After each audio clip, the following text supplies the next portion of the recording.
Evangelho segundo o Espiritismo, capítulo 1. Aliança da ciência e da religião. Instruções dos Espíritos. A Era Nova.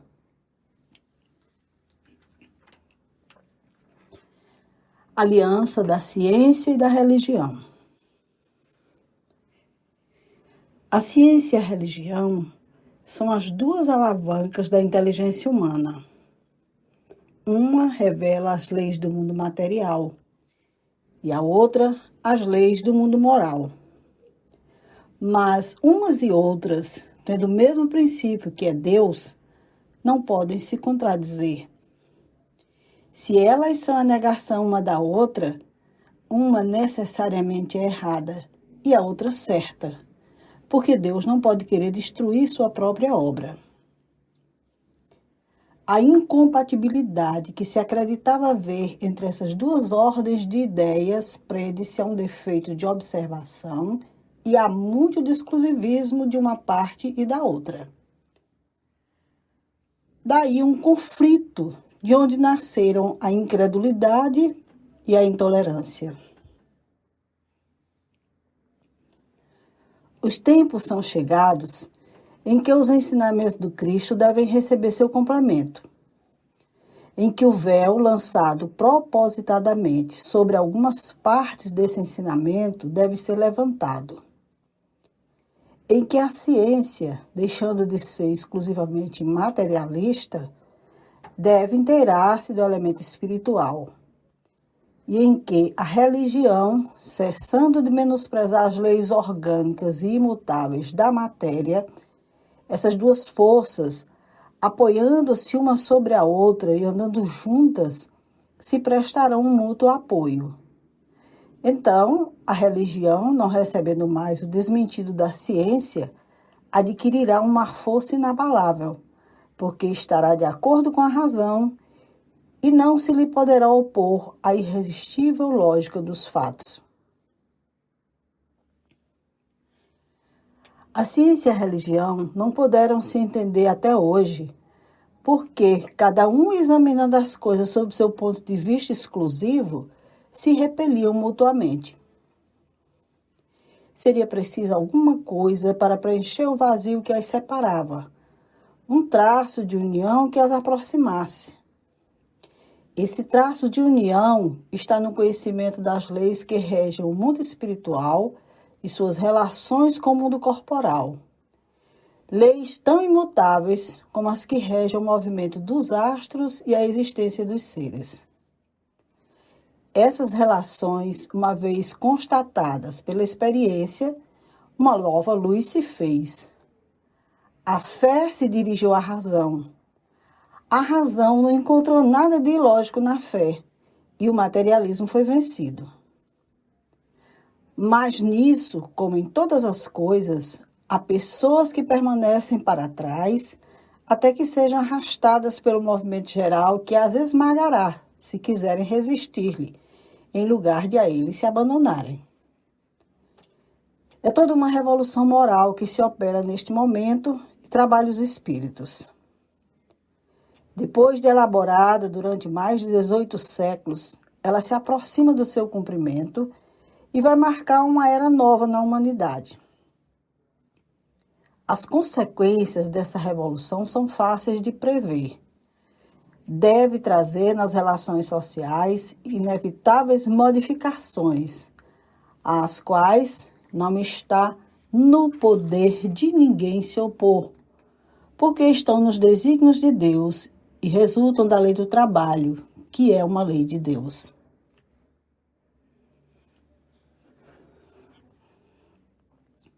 Instruções dos Espíritos. A Era Nova. Deus é único e Moisés, o Espírito que Deus enviou em missão para o fazer conhecer, não somente aos hebreus, mas ainda aos povos pagãos. O povo hebreu foi o instrumento de que Deus se serviu para fazer sua revelação por Moisés e pelos profetas. E as vicissitudes desse povo eram destinadas a impressionar os olhos e fazer cair o véu que escondia a divindade aos homens. Os mandamentos de Deus, dados por Moisés, trazem o germe da mais ampla moral cristã. Os comentários da Bíblia limitavam-lhe o sentido, porque, postos em prática em toda a sua pureza, ela não teria sido então compreendida. Mas nem por isso os 10 mandamentos de Deus deixaram de permanecer como frontispício brilhante, como o farol que deveria iluminar a humanidade no caminho que haveria de percorrer. A moral ensinada por Moisés era apropriada ao estado de adiantamento no qual se encontravam os povos que ela foi chamada a regenerar. E esses povos, semi-selvagens quanto ao aperfeiçoamento de sua alma, não teriam compreendido que se pode adorar a Deus de outro modo que pelos holocaustos, nem que se precisasse perdoar um inimigo. Sua inteligência, notável do ponto de vista da matéria, e mesmo sob o das artes e das ciências, era muito atrasada em moralidade e não se teriam convertido sob o império de uma religião inteiramente espiritual. Era-lhes preciso uma representação semimaterial, tal qual lhe oferecia, então, a religião hebraica. Assim, os holocaustos falavam aos seus sentidos, enquanto que a ideia de Deus falava ao seu espírito. O Cristo foi o iniciador da moral mais pura e mais sublime, a moral evangélico-cristã que deve renovar o mundo, aproximar os homens e torná-los irmãos, que deve fazer jorrar de todos os corações humanos a caridade e o amor ao próximo, e criar em todos os homens uma solidariedade comum, de uma moral, enfim, que deve transformar a terra e dela fazer uma morada para os espíritos superiores àqueles que habitam hoje. É a lei do progresso, à qual a natureza está submetida, que se cumpre, e o Espiritismo é a alavanca da qual Deus se serve para fazer avançar a humanidade. São chegados os tempos em que as ideias morais devem se desenvolver para cumprir os progressos que estão nos desígnios de Deus. Elas devem seguir o mesmo caminho que as ideias de liberdade percorreram e que delas eram precursoras. Mas não é preciso crer que esse desenvolvimento se fará sem lutas. Não.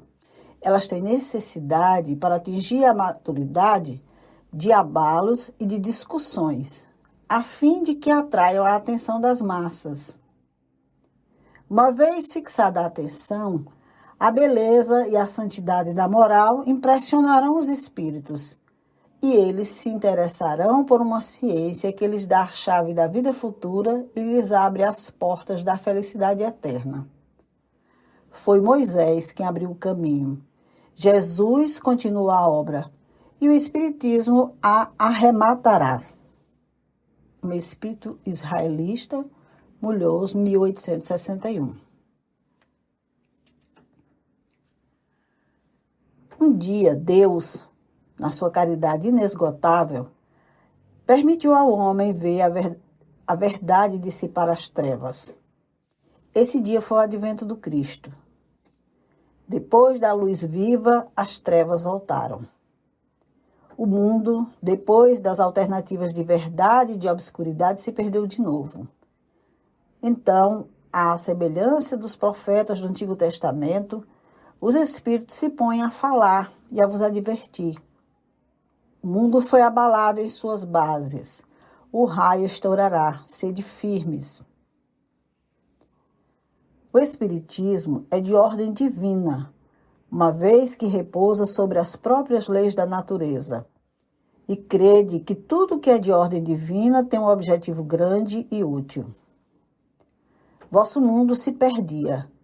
A ciência, desenvolvida às expensas do que é de ordem moral, em tudo vos conduzindo ao bem-estar material, revertia em proveito do espírito das trevas.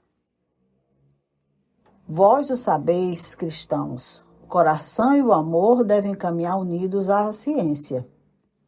O reino do Cristo, após 18 séculos e malgrado o sangue de tantos mártires, ainda não chegou. Cristãos, tornai ao Cristo, tornai ao Mestre que vos quer salvar.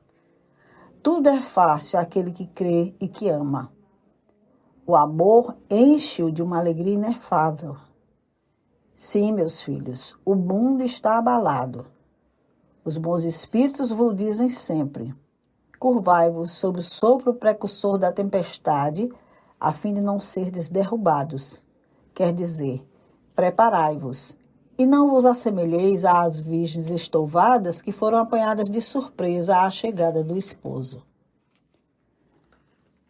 A revolução que se prepara é antes moral que material. Os grandes espíritos, mensageiros divinos, insuflam a fé para que todos vós, obreiros esclarecidos e ardentes, façais ouvir vossa humilde voz, porque vós sois o grão de areia, mas sem grãos de areia não haveria montanhas. Assim, pois, que estas palavras, nós somos pequenos, não tenha mais sentido para vós. A cada um sua missão, a cada um seu trabalho. A formiga não constrói o edifício da sua república e os animálculos imperceptíveis não erguem os continentes? A nova cruzada começou. Apóstolos da paz universal e não de uma guerra, São Bernardos modernos, olhai e marchai em frente. A lei dos mundos é a lei do progresso. Fénelon, Poitiers, 1861. Santo Agostinho é um dos maiores divulgadores do Espiritismo. Ele se manifesta quase que por toda parte. A razão disso encontramos na vida desse grande filósofo cristão que pertence a essa vigorosa falange dos pais da Igreja, aos quais a cristandade deve seus mais sólidos alicerces. Como muitos, foi arrancado ao paganismo. Dizemos melhor, à impiedade mais profunda pelo esplendor da verdade. Quando, em meio aos seus excessos, sentiu em sua alma essa vibração estranha que o chamava para si mesmo e lhe fez compreender que a felicidade estava a lures e não nos prazeres enervantes e fugidios. Quando, enfim, sobre sua estrada de Damasco, também ouviu a voz santa lhe exclamar: Saulo, Saulo, por que me persegues? Ele exclamou: meu Deus, perdoai-me, eu creio, eu sou cristão. Depois, então, tornou-se um dos mais firmes sustentáculos do Evangelho. Podem-se ler nas confissões notáveis que nos deixou esse eminente espírito as palavras, ao mesmo tempo características e proféticas, que pronunciou depois de ter perdido Santa Mônica. Abre aspas. Eu estou persuadido de que minha mãe voltará a me visitar e me dar conselhos, revelando-me o que nos espera na vida futura. Fecha aspas. Que ensinamento nessas palavras e que previsão brilhante da futura doutrina. É por isso que hoje, vendo chegada a hora para a divulgação da verdade que ele havia pressentido outrora, se fez dela o ardente propagador e se multiplica, por assim dizer, para responder a todos aqueles que o chamam. Erasto, discípulo de São Paulo, Paris, 1863. Nota. Santo Agostinho vem, pois, destruir aquilo que edificou? Seguramente que não. Mas, como tantos outros, ele vê com os olhos do espírito o que não via como homem. Sua alma liberta entrevê novas claridades e compreende o que não compreendia antes. Novas ideias lhe revelaram o verdadeiro sentido de certas palavras. Sobre a terra, julgava as coisas segundo os conhecimentos que possuía. Mas, quando uma nova luz se fez para ele, pôde julgá-las mais judiciosamente. Foi assim que mudou de ideia sobre sua crença concernente aos espíritos íncubos e súcubos, sobre o anátema que havia lançado contra a teoria dos antípodas. Agora que o cristianismo lhe aparece em toda a sua pureza, pode ele, sobre certos pontos, em toda a sua pureza, pensar diferentemente do que quando vivo, sem deixar de ser o apóstolo cristão. Pode, sem renegar sua fé, fazer-se o propagador do Espiritismo, porque nele vê o cumprimento das coisas preditas. Proclamando-o hoje, não faz senão nos conduzir a uma interpretação mais sã e mais lógica dos textos. Assim ocorre com outros espíritos que se encontram em posição análoga.